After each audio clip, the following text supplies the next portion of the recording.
నా పక్కన ఈరోజు అక్క ఉంది. ఈ అక్క మత్స్యకార కుటుంబాలకు సంబంధించిన చనిపోయిన నా సోదరుడి భార్య. ఈ అక్క చిన్న మత్స్యకార కుటుంబానికి చెందిన ఒక బాధిత కుటుంబ సభ్యుడు మృత్యుతో పోరాటం చేసి 7 మంది కలిసి వేటకు వెళ్తే పట్టించుకునే నాతుడు లేక బోటు క్యాప్సైజ్ అవుతే 20 గంటల పై చిలుకు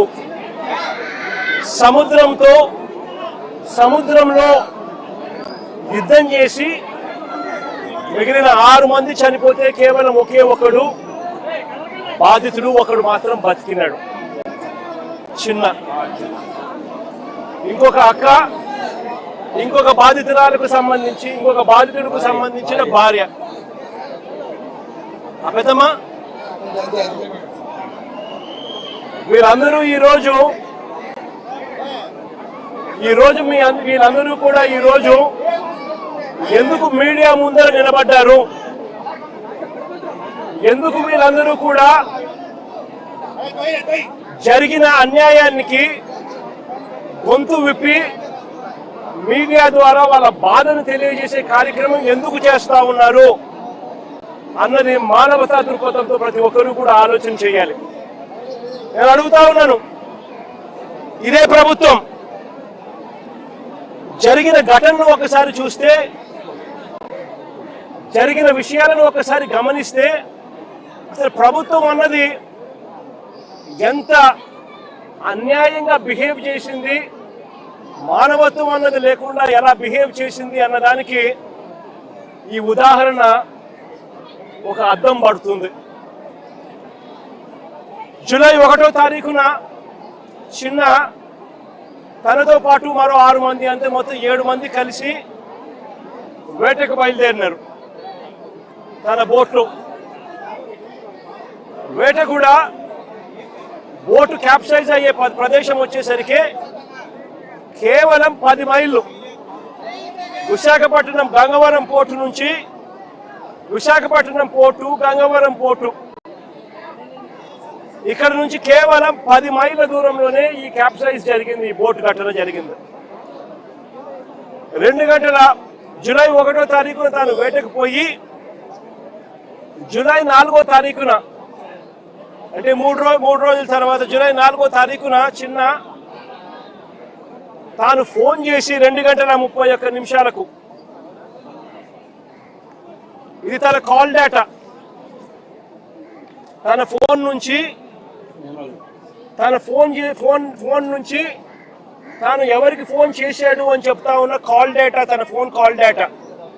తన మేనల్లుడు గురునాథకు జూలై 4వ తారీఖున 2:31 తాను ఫోన్ చేసి మరో గంటలో ఇంటికి వస్తున్నాను అని తాను చెప్పాడు. అంటే వేట అయిపోయింది, దేవుడి దయతో చేపలు కూడా పుష్కలంగానే పడ్డాయి, మరో గంటలో నేను ఇంటికి చేరుకుంటాను అని చెప్పి తన మేనల్లుడికి ఫోన్ చేశాడు. దురదృష్టవశాత్తు తాను ఫోన్ చేసిన కొద్దిసేపటికే తీవ్రమైన అలలతో బోటు క్యాప్సైజ్ అయింది, బోటు మునిగింది. బోటు మునిగితే వీళ్ళంతా కూడా అక్కడ టెలిఫోన్లు అక్కడికి సముద్రంలోకి పడిపోవడం, నీళ్ళలోకి అవి నీళ్ళమయం కావడం, వీళ్ళంతా బోటు పైకి ఎక్కడం, బోటు మీద వీళ్ళ హృదయ విదారమైన గాథ అక్కడ స్టార్ట్. పట్టించుకునేవాడు లేడు, ఎవరూ లేరు. 10 మైళ్ళు ఈత కొడితే తప్పనిచ్చి పోటుకు రారు. బోటు ఒకవైపును చూస్తే గంటకు మునిగిపోతా ఉంది. అలాంటి పరిస్థితిలో ఘటన జరిగిన వెంటనే బోటు కింద భాగంలో ఉన్న ఒక మనిషి చనిపోవడం జరిగింది. మిగిలిన 6 మంది అక్కడి నుంచి ఈత కొట్టడం మొదలుపెట్టారు. అది వాళ్ళ పరిస్థితి ఆ మాదిరిగా ఉంటే 2:31 గంటలో ఇంటికి వస్తానని చెప్పిన తాను గంట అయిపోయినా 2 గంటలు అయిపోయినా 3 గంటలు అయిపోయినా ఇంటికి రాకపోయేసరికి గురునాథ్ మళ్ళా తిరిగి ఫోన్లు చేయడం మొదలుపెట్టాడు వీళ్ళ మేనల్లుడు. కానీ ఆ పక్క నుంచి ఫోన్లకు సిగ్నల్ లేదు, ఫోన్ రిసీవ్ చేసుకునే పరిస్థితి లేదు. అలాంటి పరిస్థితుల్లో వాళ్ళు మనిషి బతుకున్నాడా లేదా కూడా అర్థం కాని పరిస్థితుల్లోకి వాళ్ళు వెళ్ళిపోయి రకరకాల అధికారులకు కంప్లైంట్ చేయడం మొదలుపెట్టారు. రాత్రి 10:30 గంటలకు రాత్రి 7 గంటలకు ఫిషరీస్ డిపార్ట్మెంట్ అధికారులకు కలిసి విన్నవించినారు. 7 గంటల సమయంలో ఫిషరీస్ డిపార్ట్మెంట్ అధికారులు ఎవరు కూడా స్పందించని పరిస్థితి అక్కడ కనపడేసరికి రాత్రి 10:30 గంటకు జానకి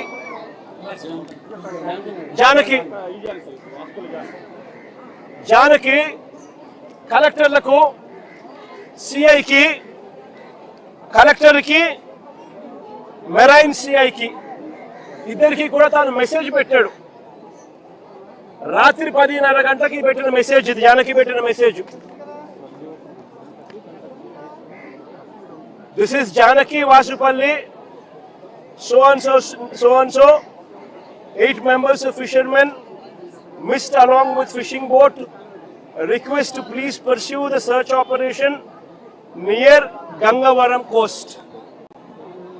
Specific coordinates తో సహా గంగవరం ప్రాంతం నుంచి గంగవరం కోస్ట్ దగ్గర ఘటన జరిగింది అని చెప్పి సమాచారం ఉన్న నేపథ్యంలో గురునాథ్ దగ్గర నుంచి ఇన్ఫర్మేషన్, కుటుంబ సభ్యుల దగ్గర నుంచి ఇన్ఫర్మేషన్, ఇవన్నీ క్రోడీకరించి కలెక్టర్కు, సిఐకి, మెరైన్ సిఐకు తాను పెట్టిన మెసేజ్లు. ఇది మెరైన్ సిఐ సేమ్ అదే మెసేజ్ మళ్ళా పెట్టాడు కలెక్టర్ కాకుండా మెరైన్ సిఐకి. Request for coast guard search operation, families worried, kindly help sir. ఇవన్నీ మెసేజ్లు పెట్టిన తర్వాత మనం ఏమైనా కూడా ఏం ఎక్స్పెక్ట్ చేస్తాము? విశాఖపట్నం ఇక్కడే ఉంది. విశాఖపట్నం ఇక్కడే ఉంది అని అంటే దాని అర్థం ఏంది? Visakhapatnam eastern naval command head quarters. Visakhapatnam eastern naval command head quarters అంటే ఇక్కడే విశాఖపట్నంలో నేవీ ఉంది, విశాఖపట్నంలో కోస్ట్ గార్డ్ ఉన్నారు, విశాఖపట్నంలో హెలికాప్టర్లు ఉన్నాయి, విశాఖపట్నంలో కలెక్టర్లు ఉన్నారు, విశాఖపట్నంలో కమిషనర్లు ఉన్నారు, పోలీస్ కమిషనర్లు కూడా ఉన్నారు. ఇంతమంది ఇక్కడే ఉండి కేవలం 10 మైళ్ళు సముద్రం లేకపోతే గంట కూడా పట్టదు. ఆ గంటలోనే వీళ్ళని కాపాడుకునే పరిస్థితి వచ్చేది. చిన్న ఈత కొడుతూ చిన్న పరిస్థితి ఏమిటి అని అంటే కనీసం తెల్లవారుజామున 5 గంటలకు తెల్లవారుజామున అంటే 5వ తారీఖున 4వ తారీఖున ఘటన జరిగితే 4వ తారీఖున సుమారుగా 2:30-3 మధ్యాహ్నం పూట బోట్ క్యాప్సైజ్ అయితే అక్కడ నుంచి మరుసటి రోజు తెల్లారు జూలై 5వ తారీఖున తెల్లవారుజామున కనీసం 7 గంటల కన్నా పొద్దున్నే కనీసం మనుషులు వస్తే కోస్ట్ గార్డ్ వచ్చిందంటే కూడా కనీసం 5-6 మంది బతికిందురు అని చెప్పి చిన్న చెప్తా ఉన్నాడు. కనీసం అంటే 5-6 మంది బతికిందురు అని చెప్తా ఉన్నాడు చిన్న. అంటే ఎవరు రాలా. చివరికి చిన్న ఒక చైనీస్ బోటుకు దేవుడి దయతో కనీసం చైనీస్ బోటు కనీసం చూసి తనని కనీసం పికప్ చేసుకున్నారు. పొద్దున 5వ తారీఖు పొద్దున 8:30 గంటలకు 5వ తారీఖున పొద్దున 8:30 గంటలకు పికప్ చేసుకుని మిగతా వాళ్ళు ఎవరు కూడా బతకలేదు. అది చిన్న పరిస్థితి. ఇక్కడ చూస్తే స్పందించాల్సిన కలెక్టరు, స్పందించాల్సిన ప్రభుత్వము, స్పందించాల్సిన పోలీస్ డిపార్ట్మెంటు ఎవరు కూడా స్పందించలేదు, ఎవరు కూడా కోఆర్డినేట్ చేయలేదు, ఏ ప్రభుత్వము స్పందించలేదు, ప్రభుత్వంలో ఏ పెద్దలు స్పందించలేదు. మరోవైపున ఆశ్చర్యకరమైన విషయం ఏమిటి అంటే, తప్పు జరిగింది అని ఒప్పుకుంటే ఎక్కడ వీళ్లకు గవర్నమెంట్ తప్పు జరిగింది అని ఒప్పుకున్నట్టు అవుతుందేమో అని చెప్పి ఏకంగా 3 మెంబర్ కమిటీ రిపోర్ట్ ఒక సిట్ వేసినారు. ఆ సిట్ ఒక 3 మెంబర్ కమిటీ సిట్ రిపోర్ట్ వేసినారు. ఆ సిట్ రిపోర్ట్ లో దొంగ మాటలు ఈ 3 member committee finding report, 3 member committee fact finding report. ఇది ఒకసారి చూడండి. ఈ రిపోర్ట్ చూస్తే ఇందులో వీళ్ళు రాసిన మాటలు ఏమిటో తెలుసా?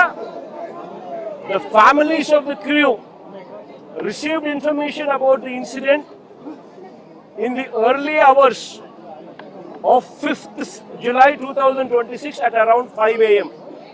అంటే తెల్లవారుజామున వరకు కుటుంబ సభ్యులకి ఇన్ఫర్మేషనే రాలేదు. ఆ తర్వాతనే వాళ్ళ ఇన్ఫర్మేషన్ మాకు చెప్పినారు అని చెప్పుకొస్తా ఉన్నారు.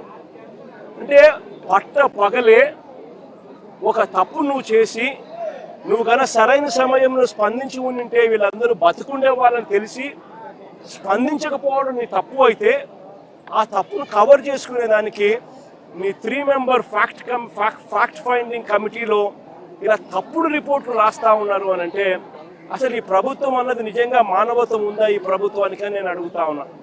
ఇంకా ఆశ్చర్యకరమైన విషయం ఏమిటో తెలుసా? ఇంకా ఆశ్చర్యకరమైన విషయం ఏమిటి అని అంటే, ఈ ప్రభుత్వంలో ఇన్సిడెంట్ జరిగింది, కనీసము ఒక్కరంటే ఒక్కరు కూడా కనీసం ఇంటికి కూడా రాల. ఆశ్చర్యం కలిగించే విషయం ఏమిటి అంటే, ముఖ్యమంత్రి పట్టించుకోరు, డిసాస్టర్ మేనేజ్మెంట్ చూసే హోంమంత్రి గారు కనీసం ఈ జిల్లావాసే ఆవిడ కూడా కనీసము రాను కూడా రాల. ఇదే ఉత్తరాంధ్రకు సంబంధించిన మంత్రి, ఫిషరీస్ డిపార్ట్మెంట్ మంత్రి అచ్చెన్నాయుడు, ఫిషరీస్ డిపార్ట్మెంట్కి సంబంధించిన మంత్రి, ఇదే ఉత్తరాంధ్రకు సంబంధించిన మంత్రి, కనీసము ఆయన కనీసం ఇంటికి కూడా రాలా, కనీసం వీళ్ళ ఇంటికి కూడా రాలా. పైగా ఏమంటారు తెలుసా? వీడియో కాల్ చేశారట. వీడియో కాల్లో వీళ్ళ కుటుంబాన్ని వీళ్ళ కుటుంబాలను వాళ్ళు పరామర్శించారు అని చెప్పి అనితమ్మ అంటుంది. హోంమంత్రి, డిసాస్టర్ మేనేజ్మెంట్ చూసే మంత్రి అనితమ్మ గారు వీడియో కాల్లో పరామర్శించినామని చెప్తారు. ఒకరంటే ఒకరు కనీసం బాధ్యత గల స్థానంలో ఉన్న వ్యక్తులు, ఫిషరీస్ డిపార్ట్మెంట్ మంత్రి కానీ, డిసాస్టర్ మేనేజ్మెంట్ మంత్రి కానీ, ముఖ్యమంత్రి కానీ కనీసం ఎవరంటే ఒకరు పట్టించుకున్న పరిస్థితి లేదు. కనీసం వీళ్ళ ఇళ్ల కాడికి వచ్చి వీళ్ళను ఓదార్చి తప్పు జరిగిందమ్మా, ప్రభుత్వం తప్పు చేసేది, కలెక్టర్ స్పందించలేదు, అది మా తప్పే, సిఏ పోలీస్ డిపార్ట్మెంట్ స్పందించలేదు, అది మా తప్పే, దానికి క్షమాపణ చెప్తా ఉన్నామమ్మా, మీకు కనీసం మనిషిని తీసుకొని రాలేకపోయినా కూడా కనీసం మీ కుటుంబానికి తోడుగా మేము ఉంటామమ్మా అని చెప్పి కనీసం 4 మాటలు మాట్లాడలేకపోయారు ఈ మంత్రులు. ఈ ముఖ్యమంత్రి గారు కనీసం ఆ మంత్రులను పంపించేనా కానీ కనీసం ఆ మాటలైనా చెప్పించలేకపోయాడు. ఇది ఈరోజు రాష్ట్రంలో జరుగుతూ ఉన్న పరిస్థితి. నేను అడుగుతా ఉన్నా, ఒక ఘటన జరిగి నువ్వు స్పందించి ఉండింటే, రాత్రికి రాత్రి నువ్వు కానీ రియాక్ట్ అయ్యింటే కనీసం 5-6 మంది కనీసం బతుకుంటారు అని చెప్పి తెలిసి ఉన్నా కూడా ఆశ్చర్యం కలిగించే విషయంగా ఇక్కడ నుంచి కేవలం 10 కిలోమీటర్, ఇక్కడ నుంచి 10 మైళ్ళ దూరంలోనే ఘటన జరిగింది అన్న సంగతి తేటతెల్లంగా తెలుస్తా ఉన్నా కూడా అందరూ ఇక్కడే ఉన్న సమాచారం పూర్తిగా తెలిసి ఉన్న స్పందన లేక ప్రాణ నష్టం జరిగితే వీళ్ళు స్పందించింది ఏమిటో తెలుసా? వీళ్ళు ఇచ్చేది ఏం తెలుసా? ముస్టేసినట్టు ఎక్స్గ్రేషియా కింద 10 లక్షల రూపాయలు, 5 లక్షల రూపాయలు మేము ఇచ్చినాము అని చెప్పి సంకలు గుద్దుకుంటా ఉన్నారు. అసలు ఇదే 10 లక్షల రూపాయలు చంద్రబాబు నాయుడు గవర్నమెంట్లో అధికారంలో ఉన్నప్పుడు ఇంతకుముందు ఎవరైనా మత్స్యకారులు చనిపోతే ఎక్స్గ్రేషియా కింద కేవలం 5 లక్షలు మాత్రమే ఇచ్చేవాళ్ళు. అట్లాంటిది వైఎస్ఆర్సీపీ అంటే మా ప్రభుత్వం వచ్చిన తర్వాత 5 లక్షలు 10 లక్షలు మేము పెంచినాం. అంటే ఎవరు చనిపోయినా కూడా, వేటకు వెళ్ళి ఎవరు చనిపోయినా కూడా ఆ మత్స్యకారుల కుటుంబం ఆవేదనకు లోనవుతుంది. వాళ్ళ కుటుంబాన్ని చూసుకునేవాడు ఎవడు ఉండడు. ఆ కుటుంబానికి అండగా ఉండాలని చెప్పి మానవతా దృక్పథంతో ఆ రోజు మా ప్రభుత్వం అంటే వైఎస్ఆర్సీపీ ప్రభుత్వ హయాంలో 5 లక్షలు 10 లక్షలు పెంచింది.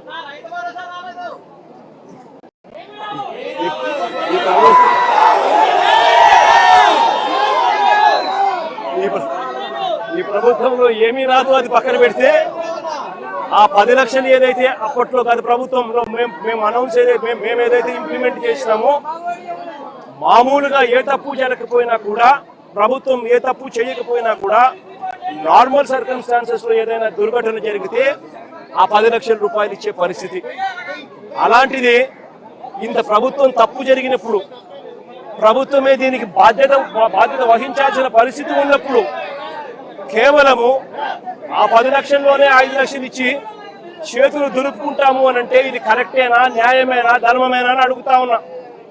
మరొకసారి ఈ ప్రభుత్వం ఇలాంటి తప్పులు ఎవరు చేయకుండా ఉండాలి అని అంటే కలెక్టర్లు కానీ, పోలీస్ డిపార్ట్మెంట్ కానీ ఒక కంప్లైంట్ కానీ చేతికి వస్తే, మనుషులు చనిపోతా ఉన్నారు, వెంటనే ఆదుకోవాలి అని చెప్పి ఎవరైనా కంప్లైంట్ చేస్తే స్పందించే తీరును మెరుగుపరచాలి అని అంటే ప్రభుత్వం అన్నది ఒక షాక్ తగిలితే తప్పనిచ్చి, ఆ అధికారులకు ఒక షాక్ తగిలితే తప్పనిచ్చి స్పందన అనేది రాదు. కాబట్టి ఖచ్చితంగా చెప్తా ఉన్నాం, ఈ చనిపోయిన 6 కుటుంబాలకు ప్రతి కుటుంబానికి ₹1 కోటి కాంపెన్సేషన్ ఖచ్చితంగా.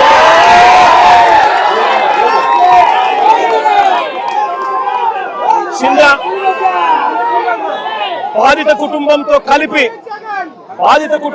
కలిపి 7 మందికి ఖచ్చితంగా ₹1 కోటి ప్రతి ఒక్కరికి ఇచ్చే కార్యక్రమం జరగాల.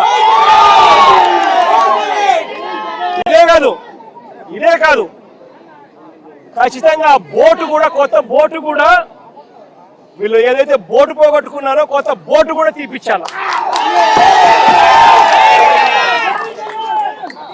కనీసం ఈ మాదిరిగా ప్రభుత్వం అన్నది షాక్ తగిలితే తప్పనిచ్చి, కనీసం రేపు పొద్దున అధికారులు అనే వాళ్ళు ఎవరైనా కూడా ఏదైనా కంప్లైంట్ వస్తే ఇంత సివియర్ గా రామిఫికేషన్స్ ఉంటాయి, ఇంత సివియర్ గా పెనాల్టీస్ ఉంటాయి. కాబట్టి ఖచ్చితంగా ప్రభుత్వం తప్పిదం అనేది ఉండకూడదు అని జాగ్రత్తలు పడతారు. ఎవరైనా కూడా కంప్లైంట్ ఇస్తే వెంటనే పరిగెత్తి వాళ్ళకి సహాయం చేసే కార్యక్రమం జరుగుతుంది. ప్రభుత్వం అన్నది రోల్ మోడల్ గా ఉండాలి. ప్రభుత్వం అన్నది తప్పు చేసే ప్రభుత్వంగా ఉండకూడదు. కాబట్టి ఇలాంటి ఖచ్చితమైన కాంపెన్సేషన్స్ ఖచ్చితంగా ఇవ్వాలని ఈ రాష్ట్ర ప్రభుత్వాన్ని గట్టిగా డిమాండ్ చేస్తా ఉన్నా.